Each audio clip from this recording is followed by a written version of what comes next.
Ya, shalom. Semangat terus, terus semangat. Bertemu kembali dengan saya David Ari. Kita akan belajar kebenaran-kebenaran di dalam firman Tuhan, di dalam Alkitab kita yang tentu saja akan menjadi pendorong untuk kita bergairah, menjadi kekuatan untuk kita menjalani hari-hari di dalam kehidupan kita. Hari ini kita akan belajar sebuah tema, sebuah hal yang saya percaya ini akan sangat menjadi inspirasi buat kita, menjadi kekuatan di dalam hidup kita. Nah, Bapak Ibu Saudara yang dikasih oleh Tuhan, tema kita hari ini adalah semangat. Sekali lagi saya mau berkata semangat. Supaya hari kita semangat, supaya hidup kita semangat, supaya kita menjalani kehidupan di dalam perjalanan iman kita dengan Tuhan untuk kita semangat. Nah, di dalam Kamus Besar Bahasa Indonesia, semangat itu berarti kehidupan batin, berarti kekuatan batin, perasaan di dalam hati, atau kemauan di dalam hati. Nah, kita harus memiliki semangat. Sebagai orang yang percaya kepada Tuhan, kita harus punya semangat, kita harus punya kegairahan, kita harus punya kemauan supaya hidup kita ini menjadi hidup yang berarti. Nah, mengapa kita harus bersemangat? Mari kita lihat di kitab Amsal pasal 18 ayat 14. Amsal 18 ayat yang ke-14. Firman Tuhan berkata begini, orang yang bersemangat dapat menanggung penderitaannya, tetapi siapa memulihkan semangat yang patah. Kita harus semangat. Saya harus semangat. Anda harus semangat. Karena orang yang bersemangat dapat menghadapi tantangan hidupnya, menghadapi penderitaannya. Jadi, mengapa kita harus semangat?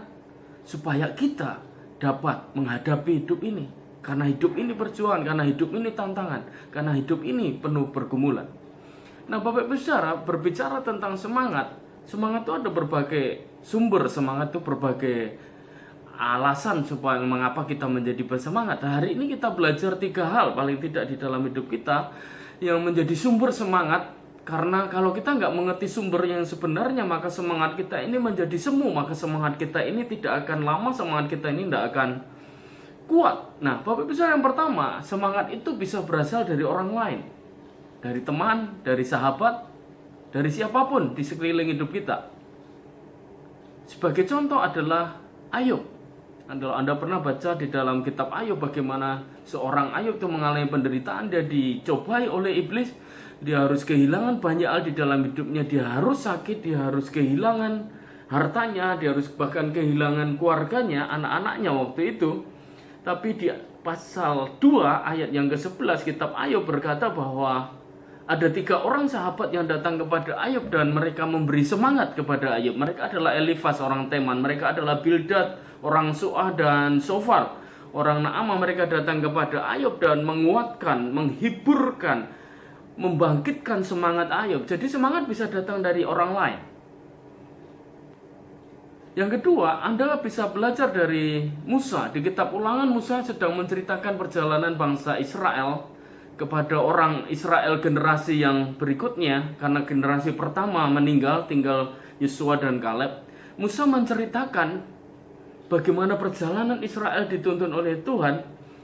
Lalu di kitab Ulangan pasal 1 ayat yang ke-30 yang 38, Ulangan 1 ayat 38, ada firman berkata seperti ini. Alkitab mengatakan begini, Yosua bin Nun pelayanmu, dialah yang akan masuk ke sana, berilah kepadanya semangat, sebab dialah yang akan memimpin orang Israel memiliki negeri itu. Rupanya di padang gurun Tuhan berbicara kepada Musa untuk dia menguatkan, menyemangati, memberikan support kepada Yosua. Karena firman Tuhan berkata, kamu gak akan masuk ke sana, tapi Yosua yang akan pimpin ke sana. Karena itu, kamu harus memberikan semangat kepada Yosua bin Nun. Bapak Ibu Saudara, apa yang kita belajar dari sini? Dalam 1 Korintus 15 ayat 33, pergaulan yang buruk bisa merusak kebiasaan yang baik. Dan sebaliknya, menurut saya pergaulan yang baik dapat juga mempengaruhi perbuatan-perbuatan yang buruk, perbuatan-perbuatan yang tidak baik. Kalau kita memberi semangat kepada orang, orang akan menjadi bersemangat. Pelajaran yang perlu kita belajar dari ini, bahwa semangat itu bisa dari orang lain, semangat itu bisa dari sahabat, semangat bisa dari keluarga, semangat dari orang-orang sekeliling kita. Pelajarannya adalah hati-hati dengan siapa Anda bergaul, hati-hati dengan siapa kita berteman. Karena kalau kita salah berteman, teman itu bukan lagi menyemangati kita, tapi justru melemahkan semangat kita. Pintar-pintarlah memilih teman. 10 tahun ke depan hidup kita, 5 tahun ke depan hidup kita dipengaruhi dengan siapa kita bergaul hari ini. Karena itu Bapak Ibu Saudara, pintar-pintarlah memiliki sahabat, pintar-pintarlah engkau memiliki teman. Carilah teman yang memberi support, carilah teman yang menerima engkau apa adanya dan terus memberi semangat kepada hidupmu. Milikilah teman yang positif dalam hidupmu dan tidak pernah memperkatakan yang negatif. Milikilah teman yang memberikan hidupmu semangat untuk melanjutkan hidup. Yang pertama, semangat itu sumbernya bisa dari orang lain. Yang kedua, Bapak Ibu Saudara, ya ini penting supaya kita bisa tahu nih sumber-sumber semangat yang sebenarnya, supaya kita nggak salah, supaya kita juga belajar semangat kita ini sebenarnya dari mana nih. Yang kedua, semangat itu bisa timbul dari diri kita sendiri, dari Anda sendiri, dari saya sendiri. Contohnya begini, ada satu kisah di dalam Alkitab, ya tentu saja ini adalah kisah yang nyata, bagaimana Yusuf dibuang, Yusuf dijual oleh saudaranya, lalu kemudian dia menjadi seorang petinggi di tanah Mesir. Lalu ada kelaparan di tanahnya, kemudian saudara-saudaranya datang ke Mesir, lalu dia memberikan mereka pertolongan. Sampai pada satu saat Yusuf mengaku bahwa dia adalah Yusuf kepada kakak-kakaknya, abang-abangnya yang waktu itu membuang dan menganiaya dia.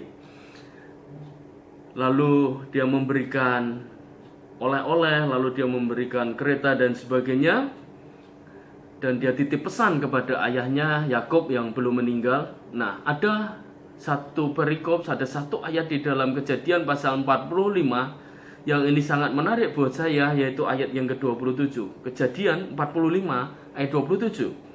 Ketika mereka, ini saudara-saudaranya Yusuf yang sudah pulang dari tanah Mesir itu, menyampaikan kepadanya, kepada Yakub, segala perkataan yang diucapkan Yusuf, orang penting sekarang di Mesir. Dan ketika dilihatnya kereta yang dikirim oleh Yusuf, rupanya Yusuf memberikan kereta, pasti itu berisi barang-barang untuk ayahnya dan semuanya untuk saudara-saudaranya, karena orang Israel sedang kelaparan waktu itu.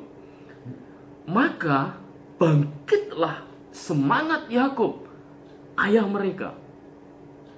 Yang kedua, semangat itu bisa muncul dari diri sendiri karena beberapa hal yang terjadi di sekeliling kita. Yakub ini begitu mendengar Yusuf masih hidup, belum mati, tidak dibunuh, tidak dimakan binatang buas, bangkit lagi semangatnya. Yang kedua, semangat itu bisa timbul dari diri kita sendiri. Lalu ada kejadian kisah lain lagi, bagaimana Daud, Raja Daud, ketika Siklag dibakar, kemudian habis itu kota, dan yang terjadi istrinya juga diculik, dibawa oleh orang yang merampok itu, yaitu orang Amalek. Daud sedih, nggak bisa menangis, bahkan Alkitab berkata bahwa Daud menangis sampai tidak bisa menangis lagi. Nah, di ayat yang ke-6 dari 1 Samuel 30, ayat yang ke-6, ada perkataan yang menarik sekali dari Daud, yang ini buat saya sangat merema, sangat memberkati saya, adalah Daud menguatkan kepercayaannya. Siklag terbakar, istrinya diculik, dia tidak bisa menangis lagi karena sudah saking sedihnya. Saya tidak tahu apakah Anda pernah mengalami seperti ini. Kita menangis sampai udah nggak bisa lagi keluar air mata karena begitu sedihnya, karena begitu beratnya, karena sudah nggak bisa lagi. Ini hal yang sangat berat. Belum Daud mau dilempari, mau dirajam oleh murid-muridnya, oleh rakyatnya, karena menurut mereka ini pemimpin yang bagaimana ini tidak bisa menyelamatkan, tidak bisa menolong, dan keluarga kita diculik semuanya. Yang terjadi di ayat itu, ayat yang ke-6, 1 Samuel 30, Samuel berkata bahwa, di kitab Samuel itu berkata bahwa Daud menyemangati dirinya, menguatkan kepercayaannya kepada Tuhan. Semangat itu bisa timbul dari diri kita sendiri karena sebuah kesadaran, karena sebuah keadaan, karena sebuah situasi. Dan Daud sangat terjepit, kata ayat itu, karena rakyat mengatakan tidak melempari dia dengan batu, mau dirajam. Seluruh rakyat itu telah pedih hati masing-masing karena anaknya laki-laki dan perempuan sudah diculik, dirampas, kotanya dibakar. Tetapi Daud menguatkan kepercayaannya kepada Tuhan Allahnya. Bapak Ibu saudara, yang pertama, semangat itu bisa dari orang lain, sahabat kita. Karena itu hati-hati engkau memilih teman, hati-hatilah engkau memilih sahabat, hati-hatilah engkau memiliki orang-orang di sekelilingmu. Yang kedua, semangat bisa timbul dari dirimu sendiri, karena pemahaman, karena pengertian, karena keadaan, karena situasi, karena sebuah hal yang membangkitkan hidupmu. Karena ada banyak orang di dunia ini sukses dan berhasil karena ini. Mereka menyadari ada yang dulu terpuruk hidupnya, lalu dia ingin sukses, lalu akhirnya menjadi sukses. Mereka menyemangati dirinya sendiri, mereka menguatkan dirinya sendiri. Mereka berkata kepadanya, aku pasti sukses, aku pasti berhasil. Dan yang ketiga, Bapak Ibu saudara, mari kita belajar. Ini yang penting di dalam hidup kita. Semangat ini yang harus kita miliki saat ini, yaitu semangat yang datangnya dari Tuhan. Semangat yang datangnya dari Tuhan. Menarik sekali. Karena begini, dialah sumber semangat yang sebenarnya. Dialah sumber sejati dari semangat itu. Dan tidak ada yang melebihi dia, tidak ada yang lebih hebat darinya. Mari kita lihat bersama-sama di Yesaya 40 ayat yang ke-29.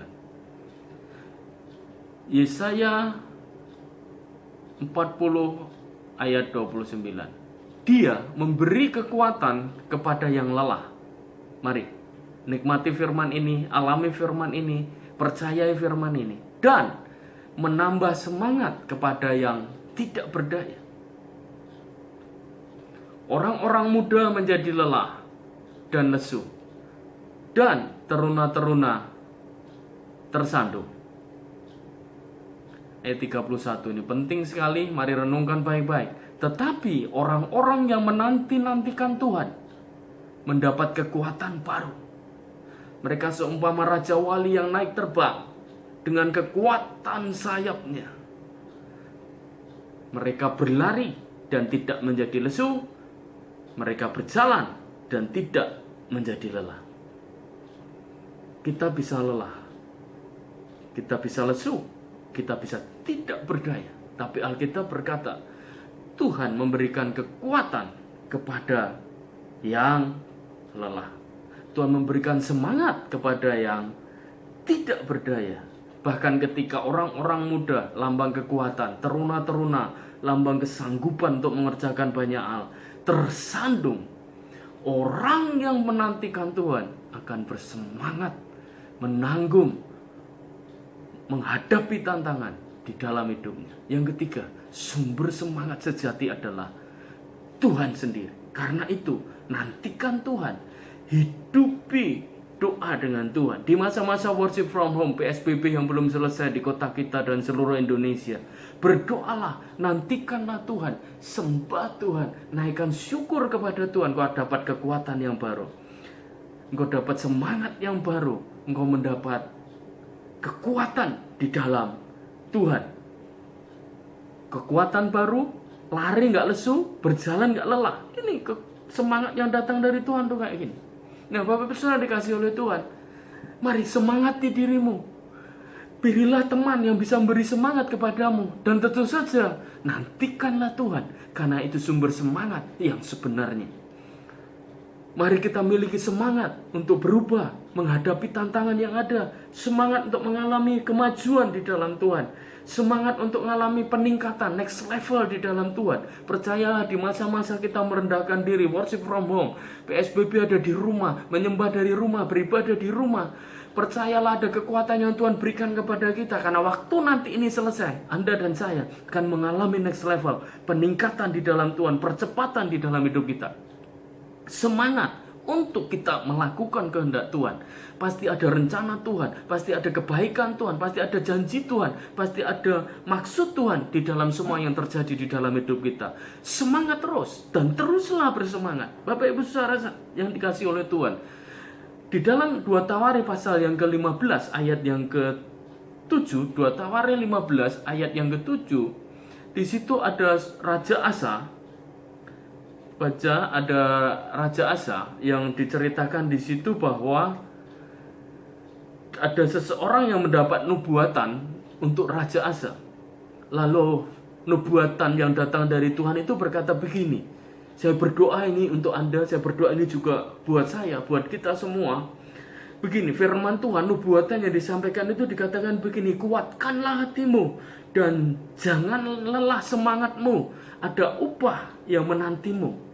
Yang pertama, kuatkan hatimu. Yang kedua, jangan lemah semangatmu. Yang ketiga, engkau akan memiliki upah yang datangnya dari Tuhan. Walaupun kita tidak bersemangat untuk mencari upah itu atau mendapatkan janji Tuhan itu, tapi itu sudah alamiah bahwa kita akan diberikan upah. Karena mereka yang menantikan Tuhan akan dapat kekuatan. Upahnya itu yaitu semangat baru. Upahnya itu urapan yang baru. Upahnya itu adalah kekuatan baru yang diberikan oleh Tuhan. Satu ayat lagi. Tadi 2 Tawarikh 15 ayat 7 nubuatan. Dan itu saya percaya buat Anda dan juga buat saya. Kuatkan hatimu, jangan lemah semangatmu. Ada upah dan hasil yang akan kau alami. Karena begini, hasil itu gak akan pernah mengkhianati proses. Jadi apa yang kita alami hari ini, kerjakan saja, lalui saja. Lukas 16 ayat 10 berkata, setiap perkara kecil akan dikasih perkara besar. Benar dengan perkara kecil akan benar juga dengan perkara besar. Percayalah, apa yang kita hadapi hari ini gereja Tuhan, apa yang kita hadapi hari ini orang Kristen yang percaya kepada Tuhan, situasi yang terjadi hari ini, percayalah di ujungnya nanti, di endingnya nanti, Tuhan akan memberikan kepada kita hal yang baru, next level, sesuatu yang lebih indah, yang lebih luar biasa. Ayat yang terakhir untuk video kita hari ini, untuk renungan kita hari ini, yaitu Yesaya 50 ayat yang keempat. Nabi Yesaya berkata begini, Tuhan Allah telah memberikan kepadaku lidah seorang murid, supaya dengan perkataan aku dapat memberi semangat. Sekali lagi, supaya dengan perkataan aku dapat memberikan semangat kepada orang yang letih lesu. Setiap pagi ia mempertajam pendengaran untuk mendengar seperti seorang murid. Ini berhubungan dengan Yesaya 40 tadi, ayat yang ke-31, menanti-nantikan Tuhan. Di Yesaya 50 ayat yang keempat, Yesaya berkata begini, dia mempertajam pendengaranku. Ini dia dapat semangat dari Tuhan, dia dapat kekuatan dari Tuhan. Lalu Alkitab berkata, dengan perkataanku aku dapat memberi semangat baru kepada orang yang letih lesu. Bapak Ibu Saudara, saya pikir ini sedang terjadi dengan kita, bahwa kita diberikan semangat oleh Tuhan untuk kita memberi semangat lagi kepada orang lain. Pelajarannya adalah semangat itu menular. Sekali lagi saya berkata, semangat itu menular. Karena itu bersemangatlah. Semangat itu menular. Karena itu Anda harus semangat, saya harus semangat. Sukacitalah, senyumlah, tetaplah semangat. Karena semangat itu menular. Tuhan memberkati Bapak Ibu Saudara semua. Semangat terus. Terus semangat. Yang letih lesu dapat kekuatan baru. Yang lemah dapat semangat yang baru. Yang tersandung dibangkitkan lagi, diangkat lagi, dan kita berjalan maju lagi. Semangat bersama Tuhan.